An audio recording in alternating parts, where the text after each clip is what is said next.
दोस्तों, स्वागत करती हूँ मैं आप सभी को अपने चैनल पर। आत्मसम्मान की रोटी। माँ तुमसे कितनी बार कहा है, मेरे दोस्तों के सामने यूँ बार बार खांसी मत खाया करो। अच्छा लगता है क्या?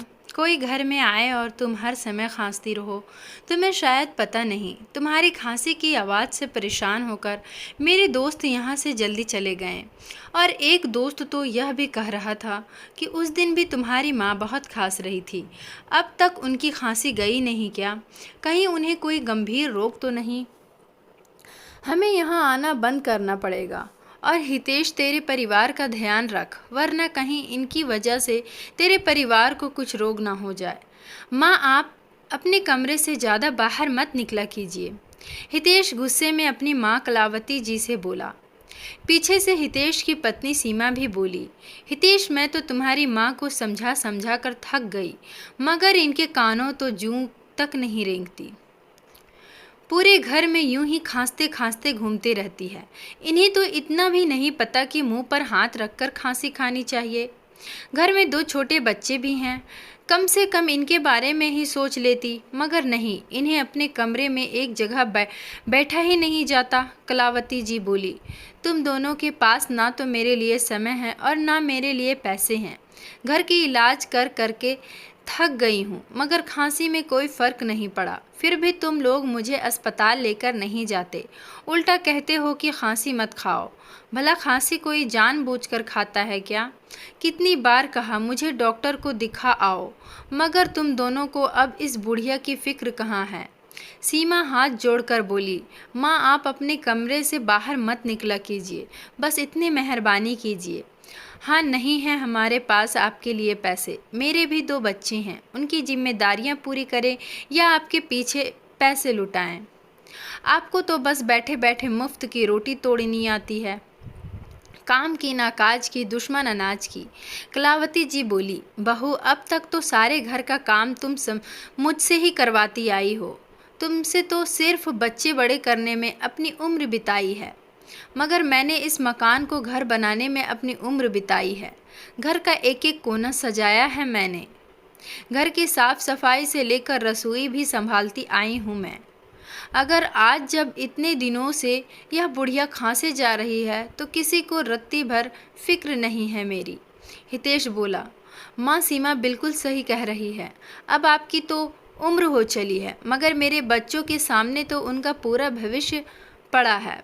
आपको तो अब भगवान उठा भी ले तो कोई बात नहीं। कलावती जी बोली, वाह बेटा, अच्छा सिला दिया है तूने मेरे ममता का। अच्छा हुआ तेरे बाबूजी मुझसे पहले ही इस दुनिया से चले गए, वरना अगर आज वह यह सुनते तो जीते जी मर जाते। हमने जब तुझे पाला पोसा तो कभी तेरे दादा दादी को नज़रअंदाज नहीं किया, क्योंकि तेरे आने से उनकी अहमियत कम नहीं हो गई थी। माना इंसान पर अपने बड़ों और अपने छोटों दोनों का भार होता है, मगर इसका अर्थ कदापि यह तो नहीं कि वह बुढ़ों को मरने के लिए छोड़ दे। मगर आज तूने यह सब कहकर यह साबित कर दिया कि तुझे और बहू को मेरी बिल्कुल परवाह नहीं है। कलावती जी अपने कमरे में जाकर रो पड़ी। भला कोई बेटा अपनी माँ को ऐसे कड़वे शब्द कैसे बोल सकता है? अभी 4 दिन पहले की ही तो बात है, जब कलावती जी अचानक सीमा के कमरे में पहुंच गई थी। तब अचानक कलावती जी को देख सीमा के हाथों से हड़बड़ाहट में सोने की चैन का डिब्बा गिर गया, जिस पर लिखा था, हैप्पी बर्थडे सीमा, यह गिफ्ट तुम्हारे प्यारे पति की तरफ से। सीमा ने फटाफट गिफ्ट उठाया और अलमारी में रख दिया और सकपका कर बोली, माँ जी, आप क्यों मेरे कमरे में आ गई? क्या काम था? मुझे बाहर ही बुला लिया होता। कलावती जी बिना कुछ बोले अपने कमरे में आ गई और सोचने लगी, बेटे के पास अपनी पत्नी को सोने का उपहार देने के लिए पैसे है, मगर अपनी माँ का इलाज करवाने के लिए क्या शादी के बाद बेटा इतना बदल जाता है? क्या बहू का अपनी सास के प्रति कोई फर्ज नहीं? आज मैं बेटे पर इतनी बोझ बन चुकी हूँ कि वह मेरे मरने का इंतज़ार कर रहा है। आखिर मुझ पर बेटे का कितना खर्च हो जाता होगा? लगभग 4 या 5 साल से मैंने तो एक साड़ी भी नहीं खरीदी है, उल्टा घर का सारा काम करती हूँ। वह अलग, फिर भी मैं इन दोनों पर बोझ बन चुकी हूँ, यह सोचकर वह बहुत रो रही थी। इतने अपशब्द सुनने के बाद उनकी हिम्मत हारने लगी थी। उन्हें हितेश के बचपन के दिन याद आ गए। हितेश माँ कलावती जी और पिता रघुवीर जी का लाडला बेटा था। रघुवीर जी कहते, देखना कलावती, एक दिन हितेश पढ़ लिख कर हमारा नाम रोशन करेगा। हितेश केवल 10 वर्ष का था और रघुवीर जी का निधन हो गया, मगर कलावती जी ने सिलाई कढ़ाई का काम कर हितेश की पढ़ाई पूरी करवाई। आगे चलकर हितेश का पढ़ाई में मन नहीं लगता था। उसने जैसे तैसे पढ़ाई तो पूरी कर ली, मगर नौकरी नहीं की और खुद का व्यवसाय खोला। कलावती जी ने हितेश की शादी करवा दी। शुरुआती दिनों में तो सब सही चल रहा था, मगर धीरे धीरे बहू सीमा ने अपने असली रंग दिखाने शुरू कर दिए। 2 बच्चों के जन्म के बाद उसने घर के काम करना तो दूर, काम छूना तक छोड़ दिया। घर के सारे काम ही की जिम्मेदारी उसने कलावती जी के कंधों पर डाल दी। कलावती जी के कुछ भी कहने पर सीमा बात का बतंगड़ बना देती और हितेश के कान भर देती। धीरे धीरे हितेश भी सीमा के रंग में रंगने लगा और कलावती जी को जो मुंह में आता वह बकने लगा। कलावती जी तो बहुत पहले से ही अकेली हो चुकी थी, मगर आज इतने कड़वे शब्द उनसे सहन नहीं हो रहे थे।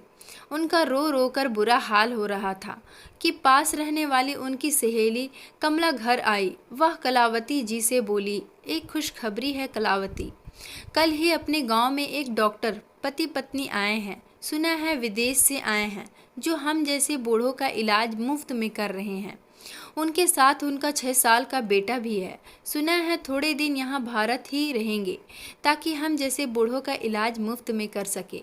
कलावती जी खुश होकर बोली, क्या वे मेरा भी इलाज करेंगे कमला? कमला बोली, मैं अभी सुबह ही उनसे अपना इलाज करवा कर आ रही हूँ। कलावती, तुम अभी चल मेरे साथ, तुझे भी बहुत समय से खांसी है।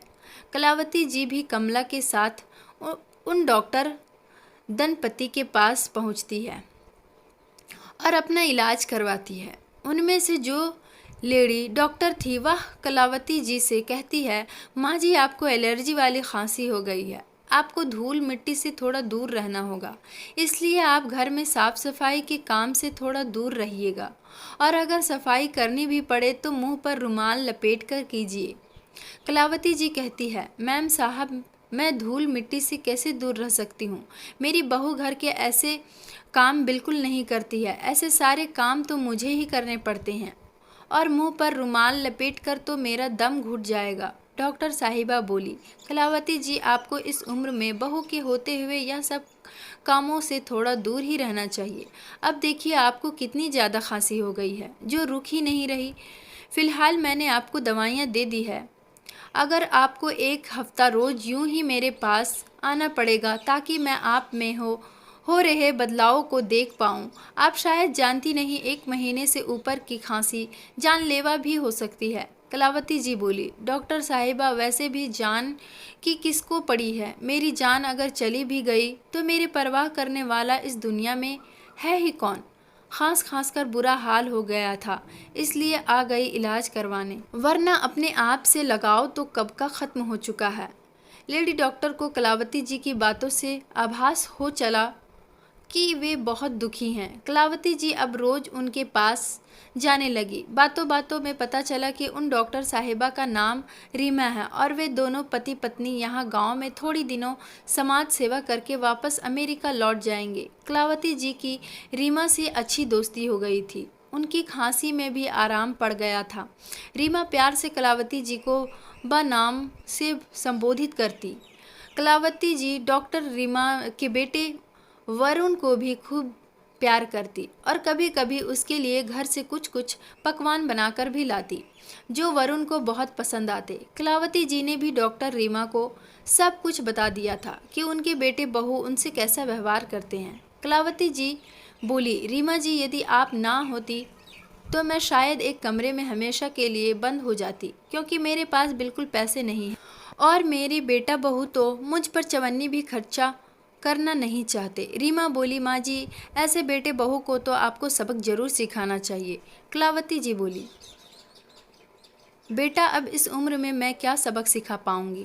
रीमा बोली, माँ जी आज की दुनिया में सभी को आत्मनिर्भर होना बहुत ज़रूरी है ताकि वह किसी पर निर्भर ना रहे, और ऐसे बेटे बहू को भी यह दिखा देना चाहिए कि वे अपने माँ बाप को कभी कमज़ोर समझने की गलती ना करें।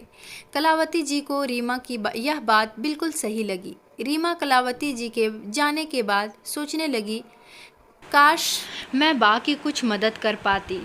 वरुण कलावती जी के साथ बहुत घुल मिल गया था। यह देखकर रीमा ने कलावती जी से हमेशा के लिए अपने साथ अमेरिका चलने के लिए कहा। रीमा बोली, माँ जी हम दोनों दंपति का तो अस्पताल में ही पूरा दिन बीत जाता है। अगर आप वहाँ आकर मेरे बेटे रसोई का काम संभाल ले तो आपकी इनकम भी शुरू हो जाएगी और आपको यहाँ आपके ऐसे बेटे बहू के आगे कभी हाथ भी नहीं फैलाने पड़ेंगे। कलावती जी पहले तो सोच में डूब गई, क्योंकि उन्होंने इस घर को अपने 60 साल दे दिए थे, मगर फिर भी बेटा बहू उनके नहीं हो पाए थे। वैसे भी ऐसे बेटे बहू के साथ रहकर अपना सम्मान खोने से बेहतर यही था कि डॉक्टर साहिबा के साथ जाकर आत्मसम्मान की रोटी खाना। कलावती जी ने तुरंत हामी भर दी। कलावती जी भी अब सम्मान की रोटी खाना चाहती थी। रीमा ने तुरंत उनका पासपोर्ट बनवाने की तैयारी शुरू कर दी। रीमा ने कलावती जी में एक आस जगाई थी, जिससे कलावती जी बहुत खुश थी। रीमा के पति विवेक वापस अमेरिका जा चुके थे। रीमा कलावती जी को साथ लेकर जाना चाहती थी, बस पासपोर्ट बनने का इंतज़ार हो रहा था। थोड़े समय में सारी प्रक्रिया ख़त्म हो गई और कलावती जी हमेशा के लिए रीमा के साथ यहाँ अमेरिका चली आई। सीमा बोली, अच्छा हुआ बला टली, वैसे भी बुढ़िया यहाँ मुफ्त की रोटियाँ तोड़ती थी। कलावती जी अमेरिका जाकर वहाँ रच बस गई। पूरे दिन वरुण और रसोई संभालती और बदले में पैसे और सम्मान दोनों पाती। कलावती जी के खुद के बेटे बहू ने कभी उनकी खबर तक नहीं ली, मगर यहाँ दोनों डॉक्टर पति पत्नी ने कलावती जी को माँ की तरह सम्मान दिया। रीमा ने कलावती जी को अपनी माँ जैसा प्यार दिया।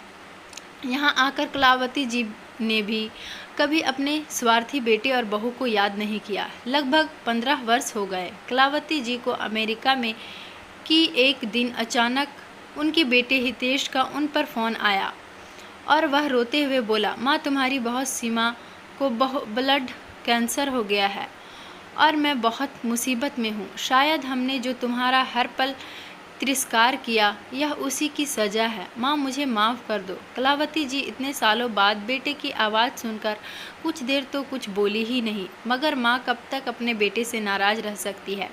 वे बोली, मेरे बचाए पैसे में से कुछ पैसे मैं तुझे भिजवा दूंगी ताकि तू सीमा का अच्छे से इलाज करवा पाए। हितेश बोला, माँ बहुत मेहरबानी होगी आपकी। कलावती जी फ़ोन रखकर सोचने लगी। इतने सालों बाद बेटे का फ़ोन आया, वह भी ज़रूरत के लिए। खैर उन्होंने रीमा से कहकर अपने अकाउंट से 3 लाख रुपए निकलवाए जो उन्होंने जमा कर रखे थे और भारत अपने बेटे को भिजवाए। सीमा का इलाज उन्हीं पैसों से करवाया गया जो हितेश और सीमा कभी अपनी माँ को सम्मान न दे पाएँ, आज उन्हीं के कमाए पैसों से अपना काम करवा पाएँ। कलावती जी यहाँ अमेरिका में बहुत खुश थी, क्योंकि वह आत्मसम्मान की रोटी जो खाती थी, ना कि बेटी बहू के टुकड़ों पर पल रही थी। उन्होंने कभी नहीं सोचा था कि ज़िंदगी उन्हें नया मौका देगी। वे तो यही सोचकर हिम्मत हार गई थी कि शायद अब पूरी ज़िंदगी बेटे बहू के ताने सुनने पड़ेंगे, मगर भगवान ने उन्हें फिर से नया मौका दिया था, नई ज़िंदगी दी थी, जो वे आत्मसम्मान के साथ गुजर बसर कर रही थी। दोस्तों, हमें अपने घर के बूढ़ों और बुजुर्गों का बहुत सम्मान करना चाहिए, ना कि उन्हें इतना मजबूर कर देना चाहिए कि उनका प्यार हमारे प्रति हमेशा के लिए ख़त्म हो जाए। और कभी भी किसी को इतना कमज़ोर नहीं समझ लेना चाहिए कि वह तुम्हारे बगैर कुछ नहीं कर सकता, क्योंकि जिस भगवान ने हम सभी को धरती पर भेजा है, उन्होंने हमारे भरण पोषण का भी इंतज़ाम कर रखा है। अपने घर के बड़े बूढ़ों को इतना मजबूर भी मत कीजिए कि उन्हें इस उम्र में अपने लिए आत्मसम्मान की रोटी की खोज में निकलना पड़े। दोस्तों, मेरी ये कहानी कैसी लगी कमेंट करके ज़रूर बताएं। वीडियो को लाइक और चैनल को सब्सक्राइब ज़रूर करें।